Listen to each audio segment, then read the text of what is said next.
السلام علیکم ورحمۃ اللہ وبرکاتہ۔ 75ویں یوم آزادی کے موقع پر اپنی قوم کو مبارکباد پیش کرتا ہوں۔ 75 سال قبل کروڑوں مسلمانوں نے جدوجہد کی، اللہ تعالیٰ نے ان کی دعاؤں کو قبول کیا اور پاکستان بن گیا، لیکن طویل عرصہ گزر گیا، اب بھی وہ خواب شرمندہ تعبیر نہیں ہوا جس کے لیے مسلمانوں نے قربانی دی۔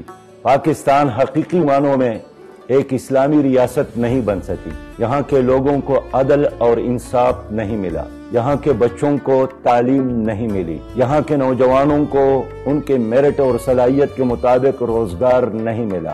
کیوں؟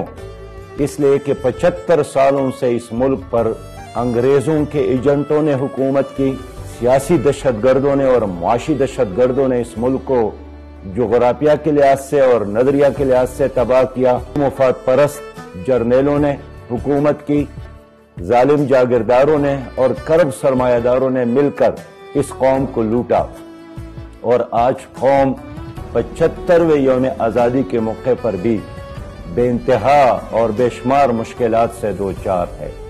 عدل بھی نہیں ہے، انصاف نہیں ہے، اور تعلیم نہیں ہے، صاف پانی نہیں ہے، رزق حلال کے دروازے بند ہیں، انصاف کے دروازے بند ہیں۔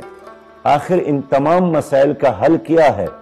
اللہ تعالیٰ نے اس ملک میں سب کو موقع دیا، سب نے حکومتیں کی اور بار بار حکومتیں کی، اور ہر بار ان لوگوں نے قوم کو مایوس کیا۔ اب میں اپنی قوم سے اپیل کرنا چاہتا ہوں کہ اس ملک کو حقیقی معنوں میں ایک ویلفیئر ریاست بنانے کے لیے اور ایک اسلامی ریاست بنانے کے لیے جماعت اسلامی کو موقع دے۔